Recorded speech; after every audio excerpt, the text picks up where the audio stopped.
It is, it's a really weird feeling when you realize a tool you rely on every single day might actually be kind of, well, quietly failing you behind the scenes. Oh, absolutely. Especially when it's, a tool you trust to do all your heavy lifting. You don't even realize the failure is happening until you test it against something else. Right. So imagine you have this massive, really dense PDF, like a 100-page financial report or maybe this huge legal contract. Yeah. And you drag and drop it into your daily AI assistant. You ask for a summary, and it just sort of spits out a few confident bullet points. You think, great, work is done. But here's the concrete before and after that we are seeing literally everywhere in the industry right now. If you paste that exact same dense report into your usual tool, it quietly truncates the text in the background. Wait, truncates, like it just cuts it off? Exactly. It Yeah. just feeds you vague generalities. I mean, it read the first page, maybe the last page, and essentially just guessed the rest. Wow. Yeah, it gave you the vibe of the document, not the actual facts. Wow. But then you drop that exact same 100-page document into Claude, Right. and it actually reads the entire thing. Like, it literally quotes specific clauses from page 78 back to you verbatim. Exactly. It retains the actual information. And that discrepancy, that difference is really the catalyst for what we are exploring in today's deep dive. Yeah, because for this deep dive, we've pulled together a really fascinating stack of sources. We're looking at Anthropic's technical release notes, a batch of industry research analyzing user trends, and the notes from our own week-long head-to-head experiment. Which was eye-opening, honestly. It really was, because look, I am a daily ChatGPT user. It is my homepage. I use it for literally everything from, writing emails to meal prep. Yeah, you're a power user. Right. So on behalf of everyone listening right now who was in the exact same boat, I mean, do I really need another AI taking up space in my browser tabs? It is a very fair question to ask. I mean, when people hear about a new AI trend, the immediate assumption is that, well, adopting a new tool means you have to completely abandon your old one. Right, like I have to cancel my subscription and jump ship. Exactly. But you absolutely do not. So we aren't doing a breakup deep dive today. Not at all.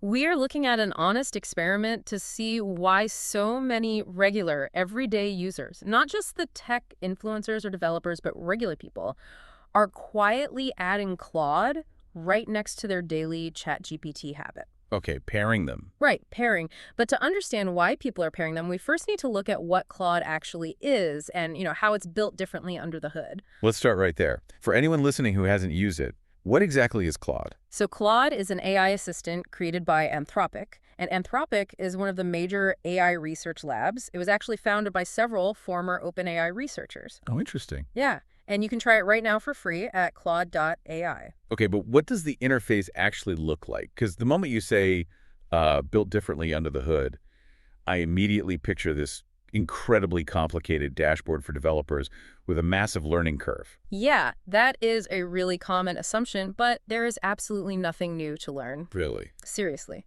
The interface is identical to what you already know.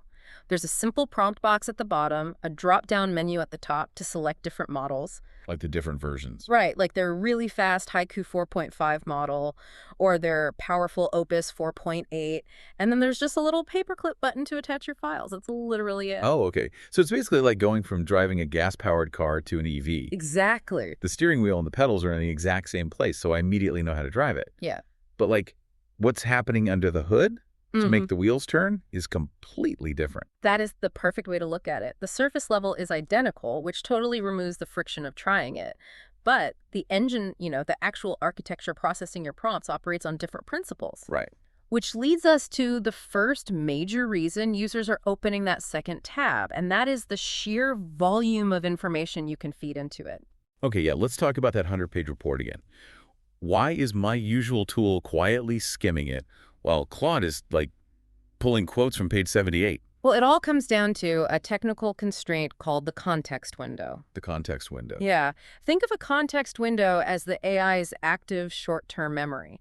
It's the amount of text it can hold in its brain simultaneously while it's formulating an answer for you.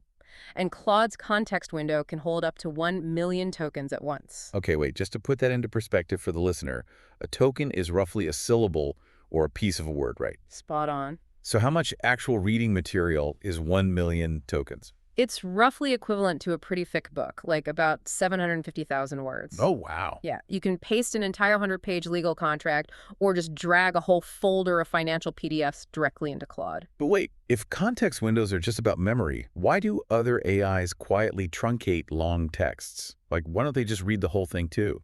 Because of how the underlying technology actually works. To understand a text, the AI has to calculate the relationship of every single word to every other word in that document. Okay. Mathematically, this scales quadratically, which means Quadratically? yeah, so if you double the length of the document, the computing power required doesn't just double, it quadruples. Oh, so it's incredibly expensive and computationally heavy for a server to process a massive document all at once. Precisely. So to save compute power and prevent crashes, many models are programmed to quietly hit a limit. They'll process the very beginning of your prompt and the very end of your document, and they just sort of drop the middle entirely. They forget it exists. That is terrifying if you're a lawyer or something. Totally. But Anthropic specifically optimized Claude's architecture to handle these massive context windows without losing the thread. You can upload that whole contract and ask it, are there any non-compete clauses hidden in Section 4? And it will find the exact needle in that massive haystack because it is actually looking at the whole haystack. Okay, that is a huge deal. So it can read a massive document without forgetting the start. But reading is really only half the battle. Right. Like if I dump 100 pages of research into an AI, I usually need it to write something highly specific out of that mess. Does the different engine actually change the output? It changes it significantly. Yeah. And this is really the second major factor driving the switching trend. It's the writing quality and the ability to strictly follow instructions. I feel like I give my AI instructions all the time, though. What makes this different? Well, users are finding that Claude, and specifically the Sonnet 4.6 model, is just much better at adhering to complex, multi-step instructions without drifting off topic or reverting to a sort of default robotic tone. Can we get a concrete example of that? Sure, let's look at a scenario from the research. Say you need to write a highly sensitive professional email to a client. You give the AI 3 strict constraints. You say, apologize for the delay, do not admit fault, and keep the tone warm but professional. Man, that is a tightrope walk. You're basically asking it to be legally cautious, but emotionally intelligent. Exactly. And if you give that prompt to a standard model, you will very often get something that feels super formulaic. Right. It hits the points, but it tends to output this aggressively bulleted boilerplate text. It sounds like a corporate robot wrote it. Yeah, like in today's fast-paced digital landscape, we apologize for the inconvenience. You know the exact voice. Yes, I do. But Claude handles those nuances much more collaboratively. Its writing feels way more natural, less generic, and it weaves those 3 constraints together without sounding like it's just, checking boxes on a rubric. Wow. It sounds like the difference between an intern who just checks off your prompt using corporate jargon versus a seasoned colleague who actually understands the vibe you're going for. That's a great analogy. But why is that, though? If they're both essentially just predicting the next word in a sequence, why does one sound like a colleague and the other sound like an intern? It really comes down to how the models are fine-tuned after their initial training. Okay. A lot of models use a process that heavily relies on reinforcement learning from human feedback. Got it. And early on, human raters tended to reward highly structured, highly formatted answers. The AI learned that humans love bullet points and overly enthusiastic, helpful tones. So it became over-optimized for that specific style. Exactly. Anthropic used a different tuning approach for Claude, prioritizing conversational flow and nuance over hyper-efficient, rigid structures. That makes a lot of sense. The model is just giving us what we trained it to think we wanted. Right. But if Claude is trained differently to sound more natural, here's where it gets really interesting for me. What happens when it encounters a question it doesn't know the answer to? Oh, that brings us to a surprisingly crucial factor for professionals using these tools: honesty. Honesty. From a chatbot. I mean, we hear constantly about AIs hallucinating, right? Like confidently making up court cases or fake statistics. Yeah, hallucinations are a massive problem, especially in enterprise use. But Claude's recent models, especially the new Opus 4.8, are heavily trained for honesty. How does that work?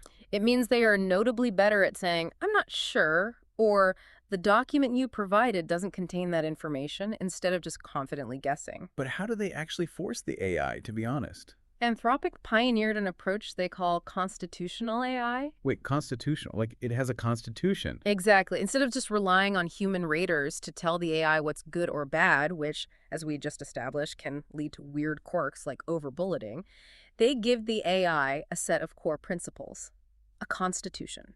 Oh, wow. Yeah, so during training, the AI generates an answer, then reviews its own answer against its constitution, critiques itself, and rewrites it. That's fascinating. And one of those core principles is to explicitly avoid making claims that aren't supported by the prompt. So it's essentially trained to fact-check its own internal logic before it hits send to the user. Yes. And the results are actually measurable. In Anthropic's release notes for Opus 4.8, they shared a really striking stat. What was that? The model is about 4 times less likely than previous iterations to silently miss flaws in code it wrote.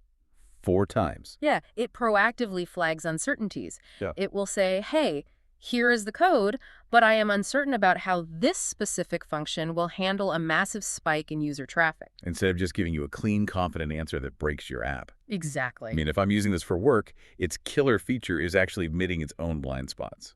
Because it is incredibly dangerous to work with a tool that sounds confident, but is factually wrong. It is. We so often assume that if a machine sounds authoritative, the data must be rock solid. But fundamentally, AIs are built to be helpful. Right. Sometimes that helpful imperative goes way too far, leading them to bluff rather than admit defeat. By using constitutional AI, Claude is engineered to push back. Okay, so we have massive context windows for reading, natural cadence for writing, and constitutional AI for honesty. Yeah. That all sounds amazing on the spec sheet.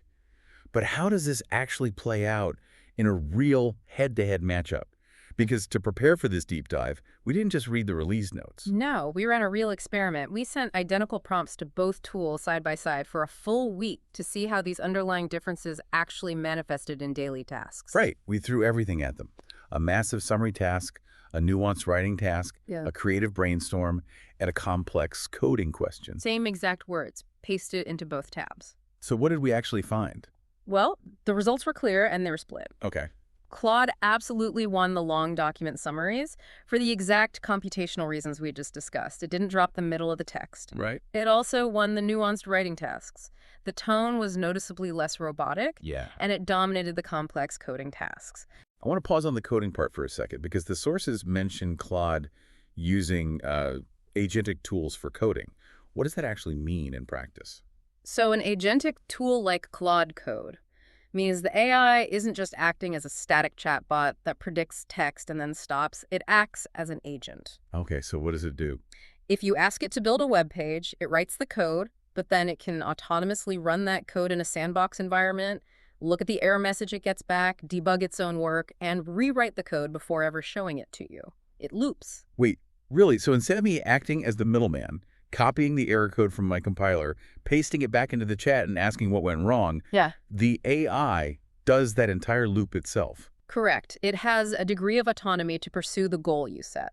That is a massive advantage for complex, multi-step technical tasks. Right. But our experiment wasn't a clean sweep for Claude, Ron. Not at all. And this is exactly why the conversation is about pairing, not switching. ChatGPT definitively won anything that required quick versatility. If the prompt needed visual elements, or if it involved web-native tasks like searching the live internet or scraping real-time data, ChatGPT left Claude in the dust. Yeah, because there is no single winner, I think it is vital to explicitly highlight the areas where ChatGPT still clearly dominates. We don't want anyone listening to think their OpenAI account is suddenly obsolete. Oh, it is far from obsolete. ChatGPT remains an unmatched all-in-one toolkit. It clearly wins on versatility and ecosystem. Let's get concrete about what it does that Claude simply can't do right now. First and foremost, images. Oh, yeah. ChatGPT can generate images directly in the chat using their image models. It can also analyze images you upload incredibly well. Claude does not generate images. If you need a picture, you need ChatGPT. Makes sense. And what about voice? Because I use the voice feature in my car all the time. That is another major win for ChatGPT. Their advanced voice mode is incredibly fluid. You can use the app on your phone, open your camera, and the AI can identify objects in real time. Or you could have a spoken conversational back and forth about the live video feed your camera's looking at. Exactly. Claude just doesn't have that visual voice integration. And then there's the broader ecosystem. I mean, I rely heavily on custom GPTs, those little tailored assistants people build for very specific tasks. Right. ChatGPT has a massive marketplace of custom GPTs, third-party integrations, and its Canvas editor. Oh, I love Canvas. Yeah, it's a dedicated workspace that lets you highlight and tweak specific paragraphs of text or blocks of code side by side with the chat. Yeah, it's so useful. So when people talk about the Claude trend, it's really easy to assume ChatGPT is falling behind. Let's generously debunk that right now. For multi-format, visual, and highly integrated daily work, ChatGPT is still the ultimate tool. If I can use an analogy here, ChatGPT is basically like the ultimate Swiss Army knife. Yes. It's got the blade, a magnifying glass, a corkscrew, a tiny pair of scissors. It is ready for literally any situation you throw at it. Exactly. While Claude is like a really high-end, perfectly balanced chef's knife. I like that. It doesn't have a corkscrew. It doesn't have tweezers. But for the specific tasks it is designed for, like slicing through massive documents and preparing nuanced writing, it is the best tool in the kitchen. That perfectly captures the dynamic, the Swiss Army knife and the chef's knife. So knowing they each possess these unique architectural superpowers, how can a daily ChatGPT user, someone listening right now, actually start fitting this chef's knife into their routine today? Well, it is incredibly easy to test this out yourself right now. You just go to claude.ai and you sign up for free. Okay, but is the free plan actually useful, though? Or is it one of those heavily watered-down versions where you can't even access the good models we've been talking about? No, the free plan is highly capable. You actually get access to their smart Sonnet 4.6 model. Oh, really? Yeah. The trade-off isn't the quality of the brain, it's the usage limits. Ah, rate limits. Right. Since we know calculating massive context windows is computationally expensive for Anthropic, the free tier restricts how many messages you can send over a certain time period. Got it. So if I ask it 100 huge questions in an hour, it might tell me to go take a coffee break. Exactly. It'll just tell you to wait until your limit resets. Okay, so it's free to try the best tech. You just can't monopolize the server. What is the best way for a listener to test the waters today? The most concrete way to test it is to pull up your ChatGPT history.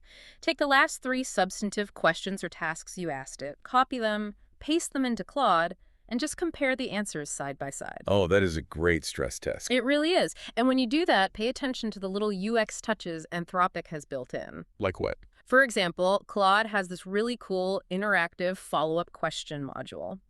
If you ask a broad question, instead of making you type out a long manual clarification, the interface provides preset checkboxes to refine your prompt with one click. Oh, that's super handy. Yeah. Or if you ask it to build something like a workout tracker, it doesn't just give you the code. It can actually render a little interactive app right in the chat with adjustable sliders and built-in timers. Wait, right in the chat. That is incredibly cool. It is. And I'm assuming even with constitutional AI and all that, Yeah. we still need to verify what it says, right? Always. Every large language model can still be wrong. Honesty training definitely reduces hallucinations, but it does not eliminate them entirely. So always verify important facts. Right. Trust but verify. Exactly. But honestly, once you try them side by side, you'll naturally arrive at the honest verdict of this whole industry trend. Which brings us to the final verdict.